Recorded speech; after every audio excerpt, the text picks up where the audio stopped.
tepatnya tanggal 20 bulan September tahun 2022. Nah, alhamdulillah tetap membludak. Masyaallah.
Ya Allah, ya Allah, ya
Subhanahu wa ta'ala yang mana telah mengumpulkan kita dan juga membentuk hati kita untuk bersama melaksanakan sholat fardu subuh secara berjamaah di rumah-rumah Allah Subhanahu wa ta'ala.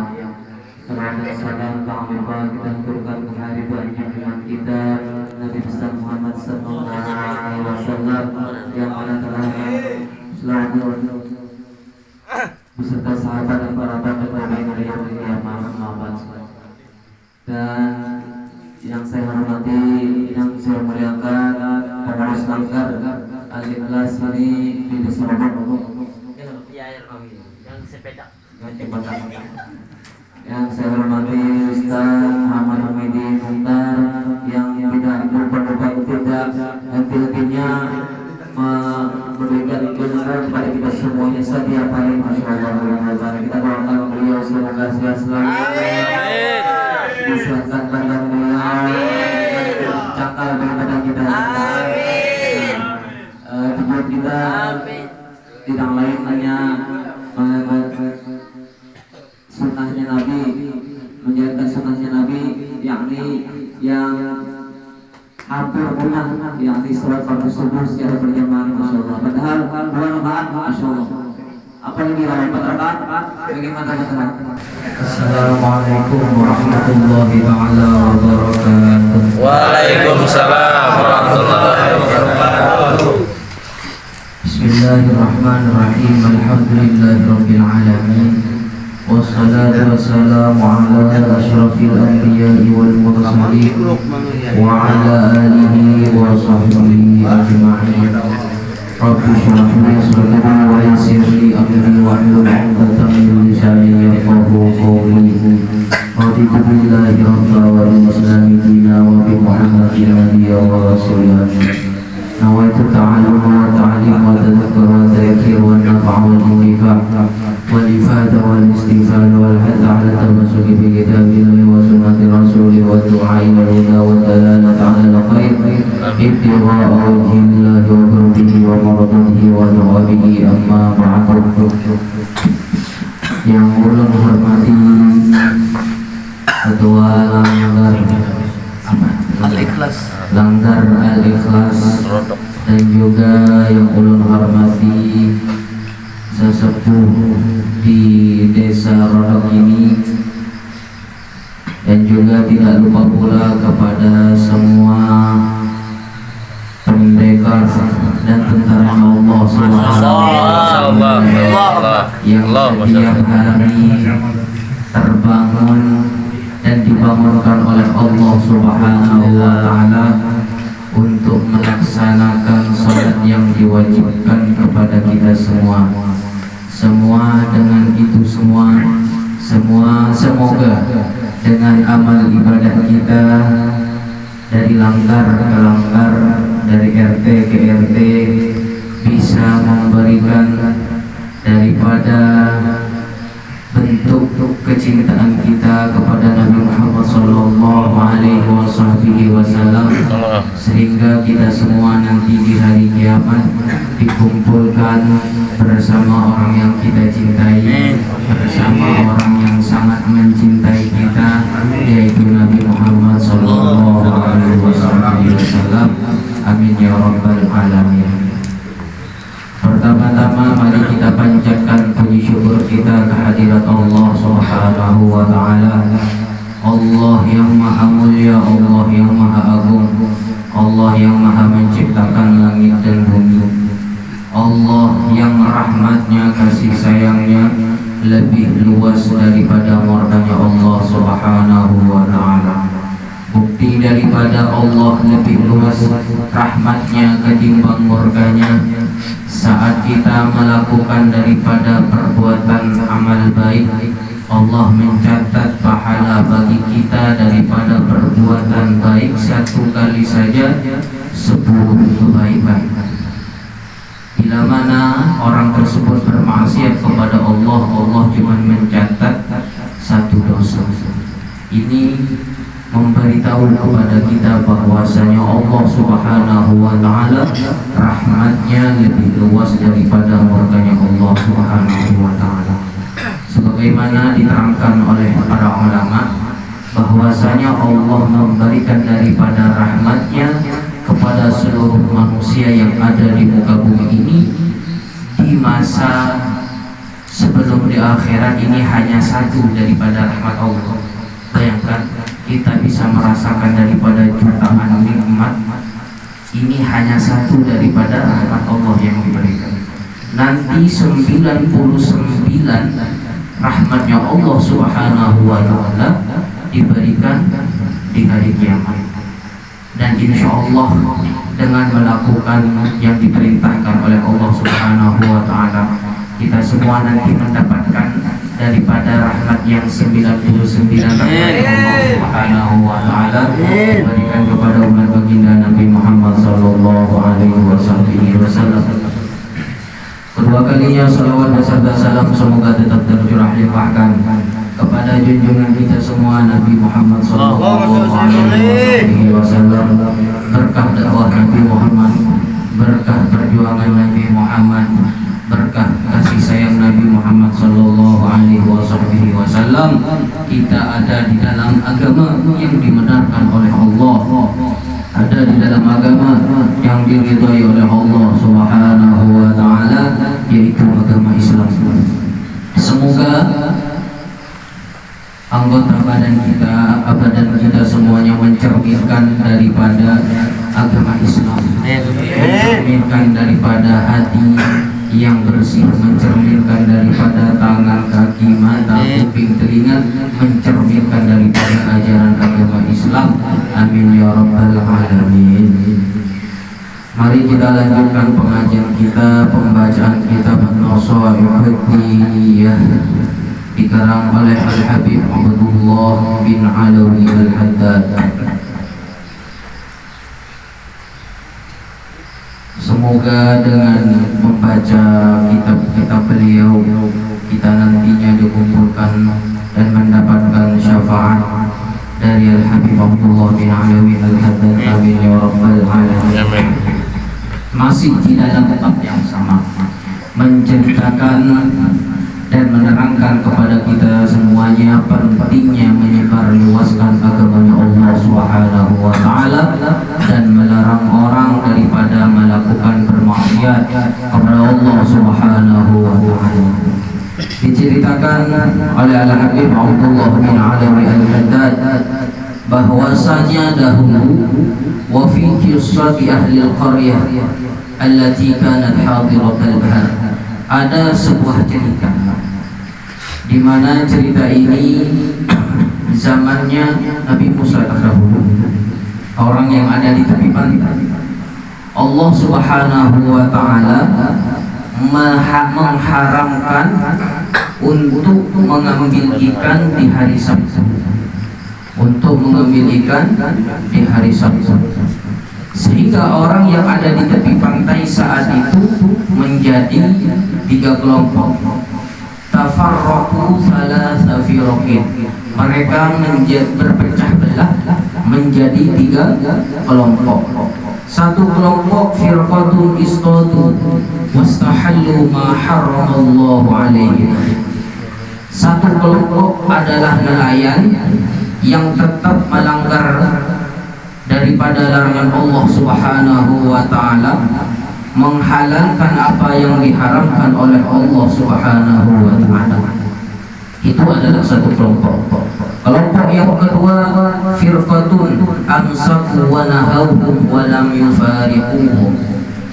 Satu kelompok lagi adalah yang mencegah dan melarang daripada melakukan yang diharamkan oleh Allah Subhanahu wa taala. Cuman walaupun ia melarang, ia tetap berada di kelompok mereka semuanya. Contohnya, seumpama yang kelompok kedua ini melarang orang untuk bermaksiat, cuman masih ada di dalam lingkup orang yang bermaksiat. Ini adalah kelompok yang kedua. Kelompok yang ketiga, firqatun faraqahum wa kharaju min baini adharihim ba'da nahi 'alaihim. Kelompok yang ketiga adalah orang yang mencegah daripada perbuatan itu, sudah memberitahu, setelah ia memberitahu namun mereka semuanya tidak mau. Kelompok ini pergi daripada tempat yang bermaksiat tadi. Al-Habib Abdullah bin Alawi Al-Haddad memberikan pelajaran kepada kita semua, memberitahu bahwasanya kelompok yang pertama menghalalkan yang diharamkan oleh Allah Subhanahu wa taala. Kelompok yang kedua tidak melakukan, cuman mereka bersama mereka. Ini kelompok yang pertama, dan kelompok yang kedua diazab oleh Allah Subhanahu wa taala. Memberitahu kepada kita semuanya bahwasanya bila ada orang yang bermaksiat kepada Allah Subhanahu wa taala, kalau kita sudah memberitahu, keluarlah daripada tempat itu. Kenapa demikian? Allah saat memberikan daripada azabnya dan siksanya kepada orang yang bermaksiat tadi, pian kalau masih ada di lingkup mereka, pian juga mendapatkan siksaan Allah Subhanahu wa taala. Kalau kita melihat dan membaca daripada cerita wali-wali Allah Subhanahu wa taala, memperjuangkan daripada ajaran baginda Nabi Muhammad sallallahu alaihi wasallam, tidak takut yang namanya dari ditangkap oleh polisi, itu tidak takut. Contohnya seperti Abul Hasan Al-Hammal. Abu Hasan Al-Hammal ini bapak dari ibu adalah orang yang perkasa, sangat berani di dalam memperjuangkan agama Allah Subhanahu wa taala. Saking tidak bisanya melihat kemungkaran, ia pasti melawan. Walaupun bisa mendapatkan marahnya daripada gubernur. Saat itu Abul Hasan Al-Hammal ini memperjuangkan dan menyebarkan agama Islam, sehingga gubernurnya yang tidak beragama Islam marah terhadap Abul Hasan Al-Hammal. Dipanggillah Abu Hasan Al-Hammal oleh sang gubernur. Agar supaya apa? Agar supaya Abu Hasan Al-Hammal ini berhenti dan mau diberikan kepada singa yang kelaparan. Diberikan kepada singa yang kelaparan. Ditangkaplah Abu Hasan Al-Hammal, dibawa ke depan gubernur, ditanya oleh sang gubernur, apa yang menyebabkan kamu tidak melakukan apa yang diperintahkan? Kata sang gubernur, jawab Abu Hasan Al-Hammal, karena engkau tidak melarang daripada orang yang melakukan kedurhakaan kepada Allah Subhanahu wa taala. Tidak peduli terhadap orang yang durhaka dan bermaksiat kepada Allah Subhanahu wa taala, dengan jawaban yang sangat memberikan pengaruh terhadap hati sang gubernur. Akhirnya sang gubernur pun melempar dari Abu Hasan Al-Hammal terhadap singa yang kelaparan. Dilempar oleh prajuritnya. Apa yang terjadi? Singanya berlalu lalang di sampingnya sambil melilit dari Abu Hasan Al-Hammal. Abu Hasan Al-Hammal tidak takut karena ia walinya Allah Subhanahu wa taala. Ia cuma menghelus-helus daripada singa itu. Dihelus-helus, dan pada akhirnya sama Abu Hasan Al-Hammal digepak, disuruh pergi singanya. Itu wali-walinya Allah Subhanahu wa taala, yang dekat dengan Allah Subhanahu wa taala, yang tidak takut melainkan hanya kepada Allah Subhanahu wa taala. Orang yang takut hanya kepada Allah Subhanahu wa taala, semua daripada makhluk-makhluknya itu bisa takut kepada orang yang hanya takut kepada Allah Subhanahu wa taala.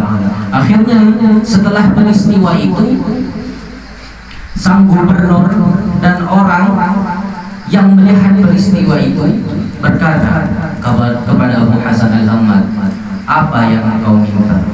Saya meminta agar supaya ketika ada maksiat merajalela, engkau mencegah mereka sehingga mereka semuanya bertaubat dan kembali kepada Allah Subhanahu wa taala.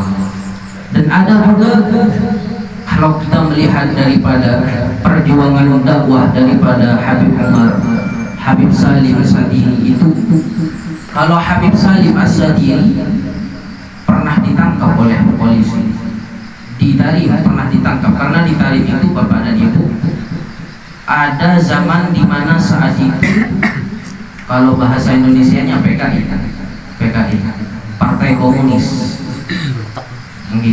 Partai Komunis merajalela di kota Tarim saat itu. Akhirnya apa? Ulama-ulamanya disiksa. Habib Salim Sadiri diantaranya. Habib Salim Sadiri itu diborgol tangannya dengan rantai dan diseret di jalan, disalat, diseret, dan juga dipenjarakan.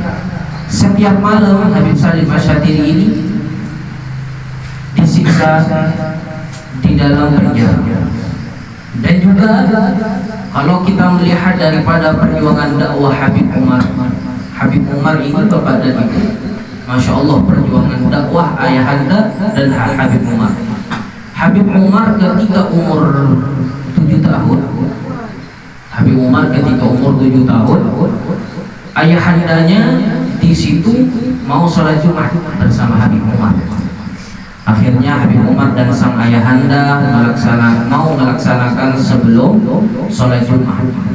Karena saat itu Partai Komunis di kota Talim itu merajalela, para ulamanya disuruh tanda tangan terlebih dahulu ke kantornya.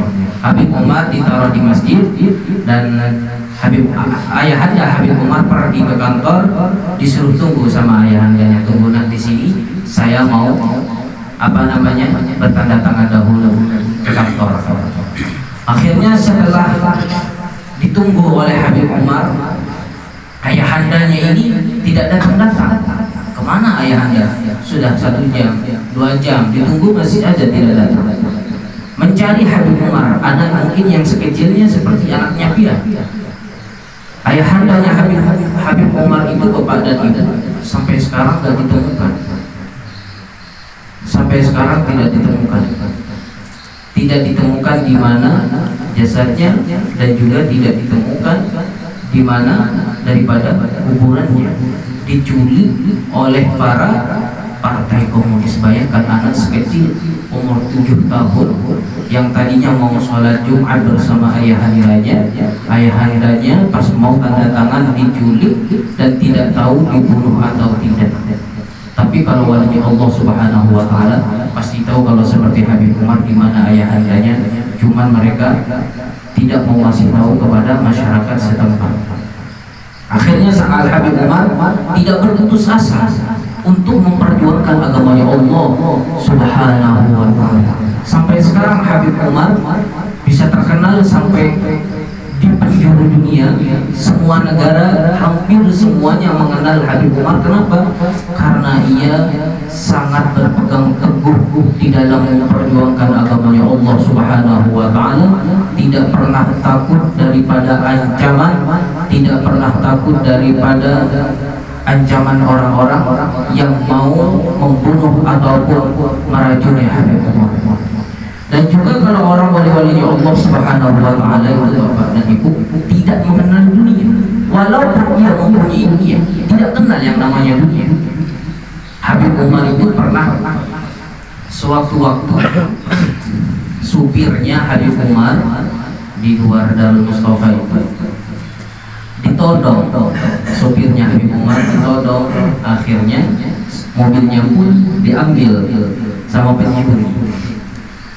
Ditanya sama masyarakat setempat, Habib, mobil antum mobil warna apa? Mobil merek apa? Saya mau ganti, katanya.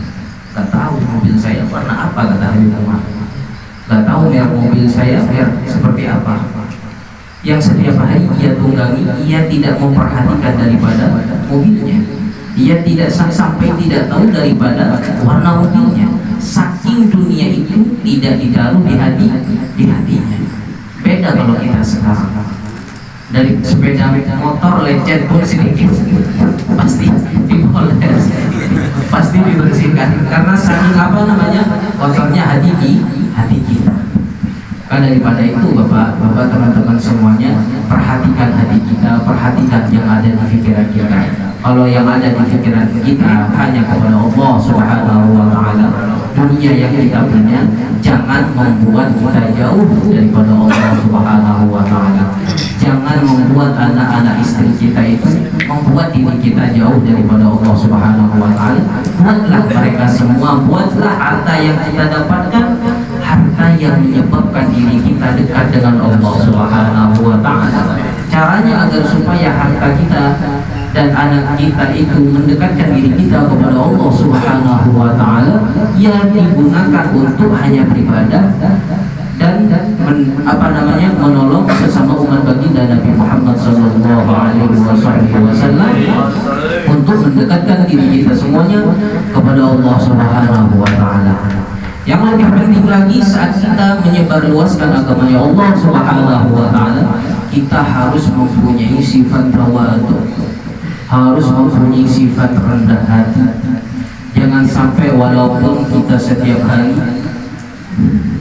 melaksanakan sholat subuh berjamaah dari langgar ke langgar, dari masjid ke masjid, kita merasa lebih baik daripada orang yang tidak ikut bersama kita. Kita tidak tahu, mungkin mereka mempunyai daripada utur syar'i, mungkin mereka lebih mementingkan anak dan istri mereka sholat subuh berjamaah di rumahnya. Mungkin mereka lebih khusyuk saat mereka melaksanakan sholat di rumah. Iblis itu, bapak dan ibu, lebih lama daripada kita melaksanakan ibadah kepada Allah Subhanahu wa Ta'ala.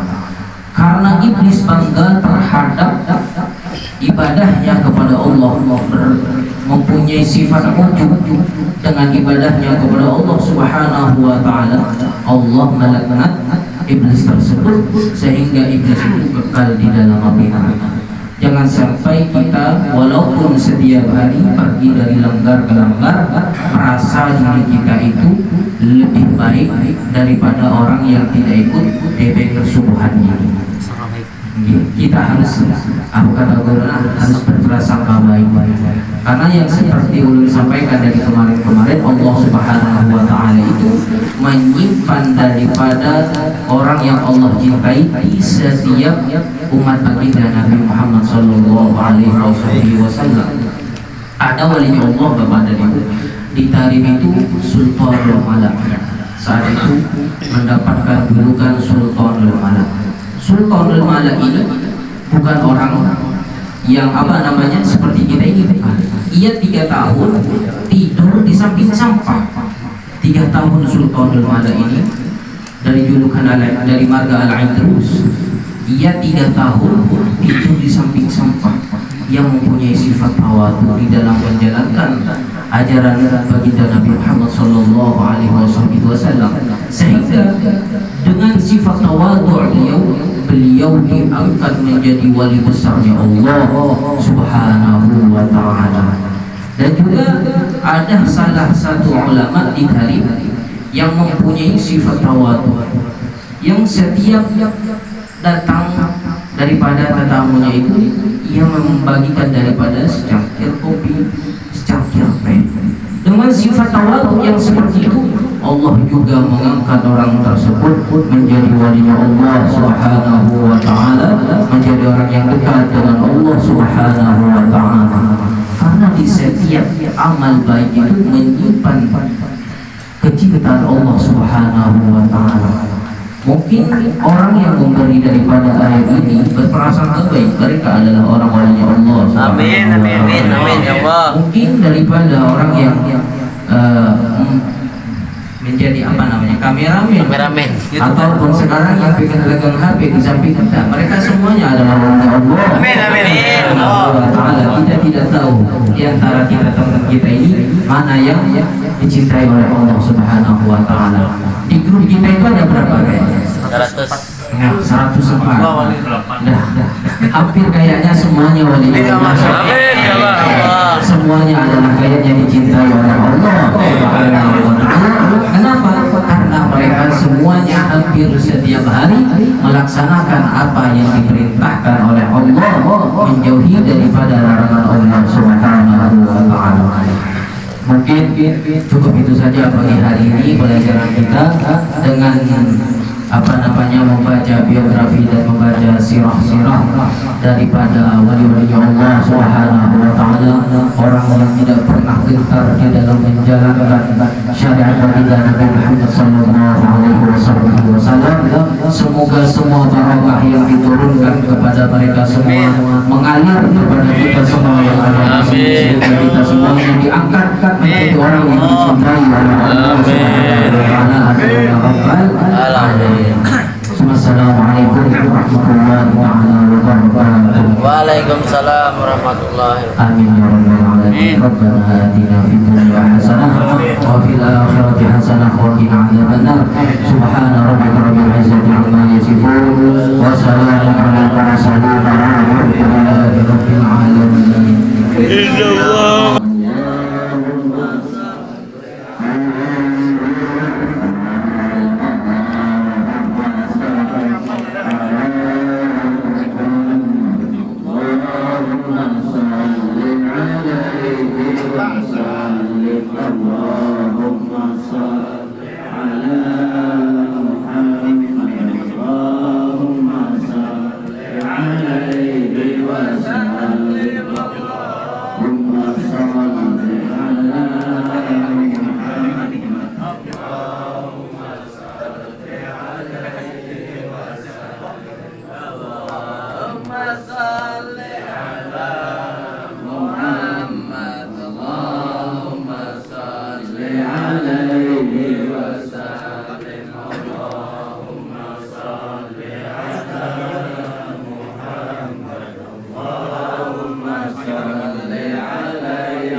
Himbauan kepada kita semua agar selalu istiqomah di dalam menjalankan perintah Allah Subhanahu wa taala, agar selalu menjaga hati kita untuk selalu dibersihkan oleh Allah Subhanahu wa taala, sehingga Allah mengizinkan kepada kita semua melakukan dan meridai daripada amal ibadah kita dan mendapatkan syafaat baginda Nabi Muhammad sallallahu alaihi wasallam.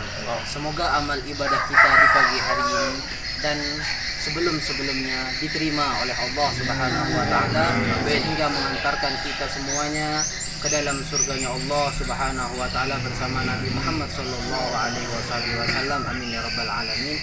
Wassalamualaikum warahmatullahi taala wabarakatuh. Waalaikumsalam warahmatullahi wabarakatuh. Baikar subuhan. Bangun. Baikar subuhan. Allahu akbar. Takbir. Takbir. Allahu akbar. Sallu ala Nabi Muhammad. Allahumma shalli wa sallim.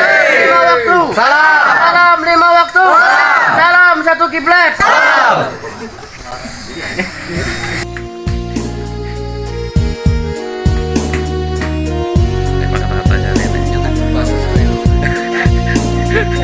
Kalau kata mutiaranya apa? Kata-kata mutiaranya apa? Jangan soal bulan gas, Gas panas bang. lawan dia apa lesbi kalau masa dia masa orang brengsek jadi kawanan aja. Allah Akbar. Takbir. Ya mana tatanya itu? Oh, aku. Mantap biar kita Iya.